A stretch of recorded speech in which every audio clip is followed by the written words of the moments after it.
Yo, it's your boy Tony Boy, man. I just jumped out the porch, dirty glove bastard. You a paper chaser, you got your block on fire, you know what it is. Bring the nigga 4 miles, you know how we live. All right, so we got Tony Boy jumping off the porch with us today. Already, for sure. How you feeling today, man? Feeling great, man. What's good? It's a new year. Yes, sir, man. New Yeah, year, how you new feeling money. about 2022, man? New year, new money. Yes, New year, new money. Nah, I dig that, man. Appreciate you coming by. Appreciate you having me. Yeah, no problem, man. What else you got going here in Atlanta, man? You got anything else planned, or? Yeah, we around here, you know, moving my feet, going there, you know, checking in. Finna hook up with my homeboy, Hotboy Turk. Shout out to Turk, man. The living legend himself. Man. Yeah, man. All right, so talk to us about Fort Myers, man. I don't think a lot of people know about Fort Myers. That's what I'm saying, man. We small, but we big. You know what I'm saying? We right there with the Dade, the Broward, the Tampa. You know what I'm saying? We small, we big. We right there though. Yeah. So what's life like out there, man? Because I think people just think about like the beach and stuff like that, but there's a whole nother side to Fort Myers. Man. Yeah, Fort Myers, man. You know, just gotta know how to move, and it's like anywhere else, but yeah, we the home of the trendsetters, home of prime time, home of Plies. You know. Yep, that's true, man. So has the city changed much over the years, or is it pretty much the same stuff going on these days that was going on when you were coming up? It's changing, it's growing, you know what I'm saying? It's definitely expanding. We're getting a little more recognition. Okay, yeah. So what was your childhood like? Like, what were you into as a kid coming up there? Being bad and shit, you know. I had my little troubles, but I'm here now, you know it. When would you say you jumped off the porch then? How old were you? I jumped off the porch by about 12, like 12, 13, yeah, 12. So you was out there early then. Did you have much guidance out there at the time, or you kind of just Not really, because my daddy died when I was young, when I was a baby, so, you know, only person I did have was my uncle, and he died when I was like 10, so it was just up after that. Oh, shit. So probably a lot of bumps on the head, a lot of lessons learned. I took them, what I learned from them. Yeah. I'm here now. What would you say was one of the biggest lessons you had to learn while being out there then? Just being patient, you know what I'm saying? You know, you're a young nigga, you just want that shit right now, but you gotta wait your turn, and it's gonna come around for you. Nah, that's true, man. And you had to sit down for a bit too, right? Yeah, I sat down. I went to prison when I was 16. Oh, 16? 16 years old, yeah. Ooh. So what was that experience like? You're probably one of the youngest ones in there, huh? Yeah, nah, it was a lot of young niggas in there. A lot of young niggas, it was a lot of young niggas in there, man. It was definitely an experience, but it turned me into a man. Would you say you kind of changed your lifestyle once you came home, or? Oh, hell yeah. I had to move better, had to switch it up a little bit. Yeah. Was that a tough adjustment, you know, kind of switching It's a it up? transition. It's a transition, but, you know, gotta keep faith and gotta have goals and shit. Nah, for real. So how'd you get into making music? How old were you at the time? I always been into music because my uncle, like who I was telling you about, he was a DJ. So I used to go to the record store with him every Friday when he got off work. We'd go to the record store and he'd get all these CDs, and I used to like putting the headphones on and shit, checking out all the new music, and I used to sit there and play the Sega while he just spin his records, and I fell in love with music then. Okay. Who were some of your favorite artists back then? Master P, definitely all the way. Yeah, I hear a lot of like New Orleans influence or Louisiana influence in your music. I'm always over there too. Yeah. Shout out to my boy Curren. Okay. How would you say the NO compares to Fort Myers, or is there no comparison between the two? I feel like they the same. You know, the Florida and New Orleans, we already grew up on all that Hotboy shit and all that. So I feel like it's the same, man. It's love over there though. Yeah. So when did you start hitting the studio, or even just recording the songs at your house then? Probably like 11, 12, you know what I'm saying? I had a little setup in my mama's house, and I had all the homies in the neighborhood, they'll pull up, and we were trying to make something happen. So she was supporting you doing this then, huh? Nah, she wasn't, but She wasn't? I was putting it together. She didn't even know pretty much what I... For real? She knew a little bit, because like I did a couple talent shows and shit, but yeah, I put that shit together. Okay. So when you started putting out music, what was the feedback like? What were you getting right away? It was nice. My homies liked it, you know. I liked it. I didn't care. I was gonna keep doing it anyway. Yeah. At what point would you say you started taking it serious? Figure, all right, man, I'm all in with this shit, man. When I started getting some money, I probably, matter of fact, like 2013, 14, you know, and I could afford to go to the studio and then afford to press tapes up and shit like that. Okay. And you also got your own barbershop, or you had opened one when you first came home? Yeah, not when I first came home. It took a couple of years, but that's what I did when I came home. I said, shit, I got to do something, you know, something legit, so I won't go back to that shit. So I was cutting hair inside, so I started cutting hair, and it just made sense to grab my own shop. Absolutely, man. Next Cut, you ever in Fort Myers, Lehigh Acres, stop by Next Cut Barbershop. So you still got the shop there? Still got the shop, still rolling. I'm about to open another one this year. Oh shit, congrats, man.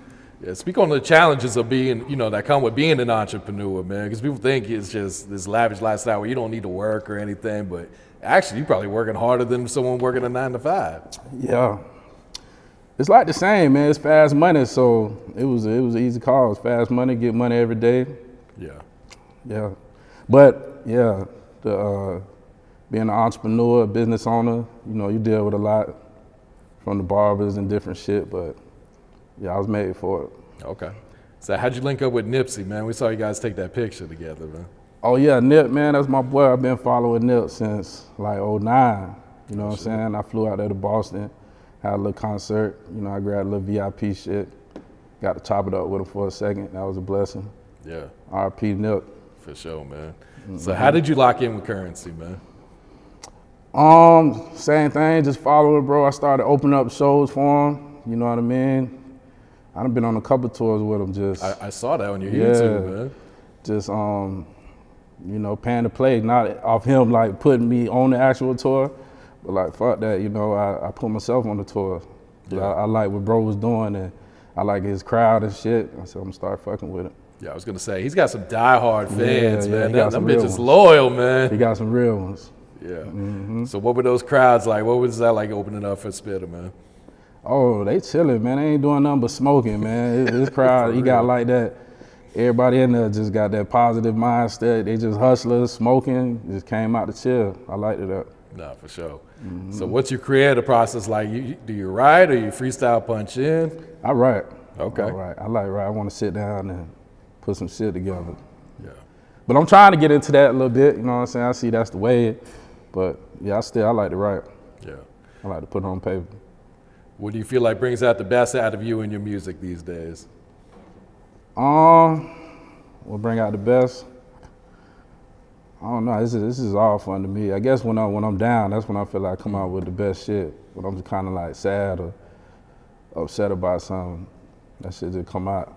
Like kind of putting your pain and venting into the music, then, huh? Yeah, I like that. I dig that.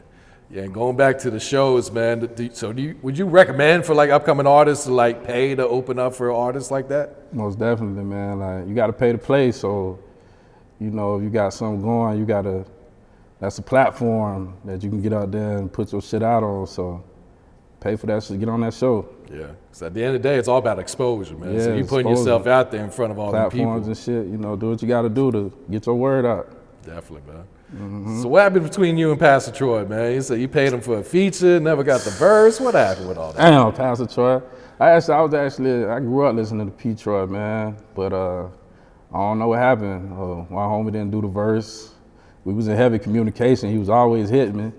And then he was supposed to have a show in Tampa, and he was telling me to pull up and shit, and we was gonna kick it like that. But the show got canceled, and that's like really the last time I heard from him. Oh, shit. Now P. Troy pay up, baby.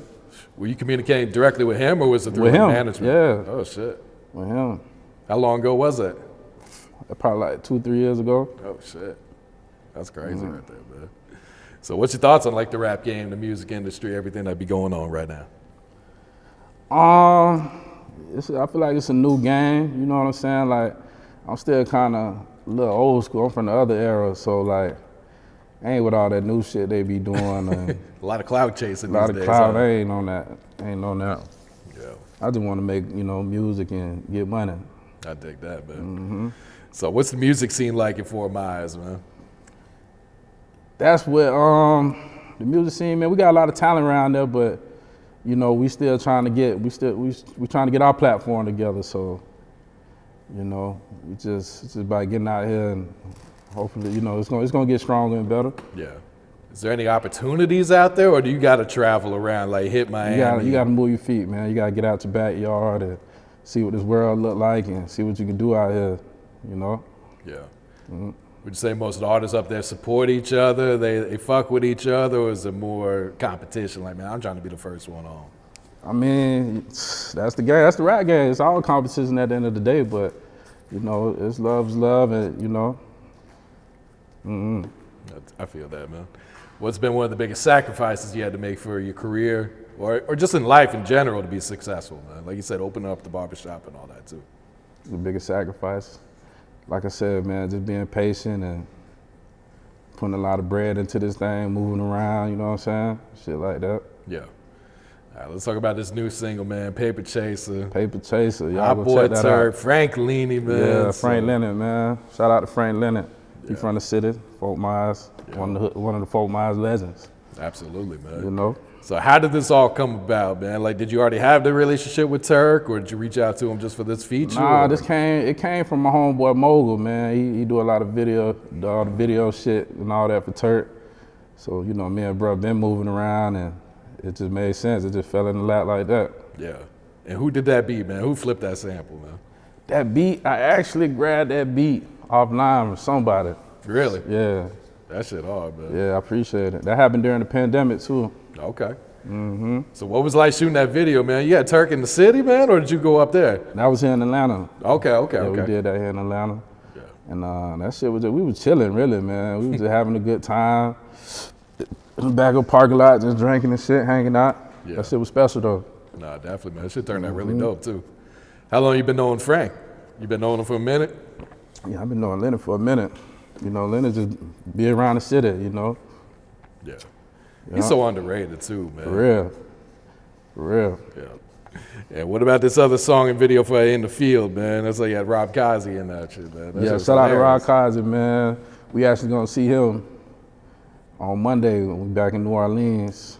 That shit was, that was hard. Yeah, that shit was funny, man. He off the chain with that time he came to.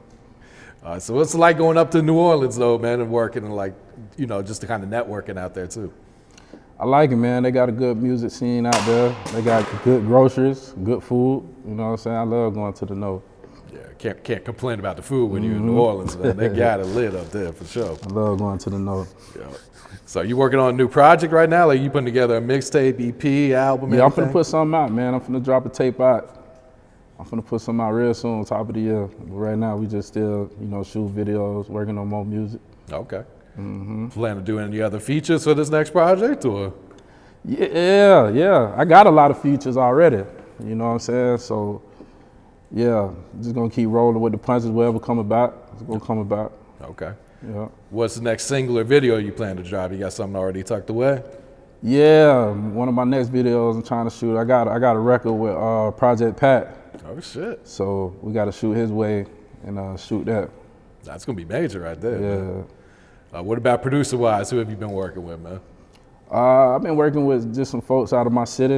You know what I'm saying? Yeah, basically just some folks out of the city. Okay. And speak on some of the challenges, you know, and the grind that comes with being an independent artist in the industry these days. Yeah, so it's a full-time grind, man, and like I said, you got to pay to play. You got to put your bread into it. Got to put some money down. Yeah. Are you looking to get signed, or are you happy doing this independently? I mean, whatever makes sense, man. I ain't gonna say, if it makes sense, it makes sense. I feel that, man. What's some of your goals for 2022, man? Like for the next 12 months, what are you trying to accomplish? Keep applying more pressure, and then some more pressure. I dig that. You got any advice you like to share to the youth? Yeah, man, like I said, just be patient, wait your turn. You're gonna get all that shit. You know, a nigga used to be out there speeding, not knowing, like, I remember somebody that sat me down, like, it was a barber too, OG barber. He been in the game, he pretty successful. And he was like, man, just over time, you're gonna get all that shit anyway. You know, this niggas out there speed for it, but, you know, when they gotta go sit down and you out here, you know, all that shit gonna accumulate. So just be patient, wait your turn. That shit coming. Yeah, no, that's solid advice right there. Man. So what else coming up for you, Tony? What else are you working on right now, man? More music, more pressure, man. Just trying to get my shit off the ground. That's it. Yeah. All right, you got any last words for your fans? Any shout outs you like to give? Hey man, shout out to God, shout out my mama, shout out to my dog Slayer, Ramil, wife Shauna, shout out Ray Ray, shout out my nigga Mogul, shout out the city, man. Fuck with me. You a paper chaser, you got your block on fire, you know what it is. Bring the nigga 4 miles, you know how we live. Shit crazy at the crib, you know